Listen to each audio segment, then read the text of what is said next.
അപ്പൊ നമുക്ക് കണിമംഗല ശാസ്താവ് എവിടെ വരെ എത്തി, പുറപ്പാട് കഴിഞ്ഞ് വന്നുകൊണ്ടിരിക്കുകയാണ് അല്ലേ ജയ്സ? നമുക്ക് അർജുൻ കല്യാണിലേക്ക്. Okay, Arjun Kalyan, very good morning, happy Pooram.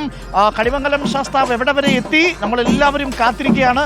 Reporter വാർത്താ സംഘവും പ്രിയപ്പെട്ട പ്രേക്ഷകരും ലക്ഷക്കണക്കിന് ആളുകൾ കണിമംഗലം ശാസ്താവിന്റെ ഈ കനകപൂരത്തിന്റെ വരവിനായി കാത്തിരിക്കുന്നു.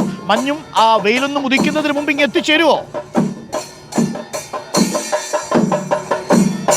തീർച്ചയായിട്ടും വരും. വെയിലുദിക്കുന്നതിന് മുമ്പേ തന്നെ വടക്കുംനാഥ സന്നിധിയിലേക്ക് കണിമംഗലം ശാസ്താവ് എത്തും. ഇപ്പോൾ എന്തായാലും കുളശ്ശേരി ക്ഷേത്രത്തിൽ ചെമ്പടമേളം തുടങ്ങിയിട്ടുണ്ട്. ഇനി ചെമ്പടമേളം ഇങ്ങനെ കൊട്ടി കയറി നേരെ വടക്കുംനാഥ സന്നിധിയിലേക്ക് എത്തും. ഒരു 7:30 കൂടിയെങ്കിലും ഇപ്പോൾ എത്താൻ വേണ്ടി കഴിയുമെന്നുള്ളതാണ് ഇവിടെയുള്ള ഭാരവാഹികളോടൊക്കെ സംസാരിക്കുമ്പോൾ നമുക്ക് മനസ്സിലാകുന്നത്. എന്തായാലും ഇപ്പോൾ ആനകളൊക്കെ നിരന്നു കഴിഞ്ഞിട്ടുണ്ട്. ഇനി അങ്ങോട്ട് 5 ആനകളുടെ നേതൃത്വത്തിലായിരിക്കും ഈ എഴുന്നള്ളത്തുണ്ടാവുക. അതിൽ ഈ തിടമ്പേറ്റിയിരിക്കുന്നത്, കണിമംഗല ശാസ്താവിന്റെ തിടമ്പേറ്റിയിരിക്കുന്നത് ഗജരാജൻ വലിയാലുക്കൽ കുട്ടിശങ്കരനാണ്.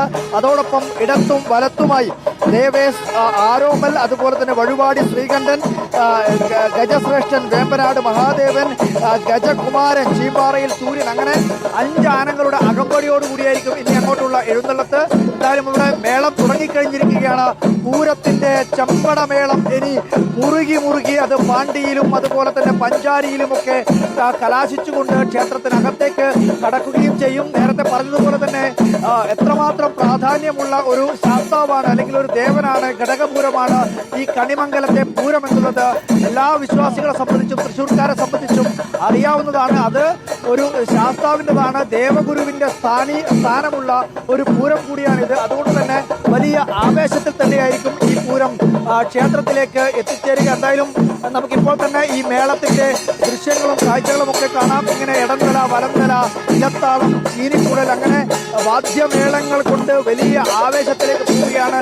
കൊമ്പ് വിളിക്കുന്നത് കേൾക്കാം. അതുപോലെ തന്നെ ചീനിക്കുഴലിന്റെ പ്രമാണിത്വം നമുക്ക് കാണാൻ വേണ്ടി കഴിയും. അങ്ങനെ വലിയ ആവേശത്തിലാണ് ഇപ്പോൾ കണിമംഗലം ശാസ്താവിന്റെ പൂരം വടക്കുംനാഥ സന്നിധിയിലേക്ക് പുറപ്പെട്ടിരിക്കുന്നത്. 7:30 കൂടി ഈ പൂരം അവിടത്തേക്ക്, അതായത് വടക്കുംനാഥ സന്നിധിയിലേക്ക് എത്തുമെന്നുള്ളതാണ് ഇപ്പോഴത്തെ പ്രതീക്ഷ.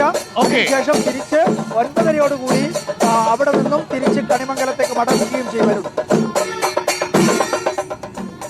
ഓക്കെ അർജുൻ കല്യാട്, അപ്പൊ വന്നാട്ടെ 7:30 കൂടി കണിമംഗലം ശാസ്താവ് ഇങ്ങ് എത്തിച്ചേരും എന്ന് പറഞ്ഞത്. 7:30 മുമ്പ് വെയിൽ വരില്ലെന്ന് പ്രതീക്ഷിക്കുന്നു. വെയിൽ വീഴുന്നതിന് മുമ്പ് കണിമംഗലം ശാസ്താവ് ശ്രീമൂലസ്ഥാനത്ത് പ്രഭാത സൂര്യനാണ്. അപ്പൊ പ്രഭാത സൂര്യൻ ഉദിച്ചു നിൽക്കുമ്പോൾ കണിമംഗലം ശാസ്താവിന്റെ വരവാണ് നമ്മൾ കാണുന്നത്. 1.5 വരവാണ്.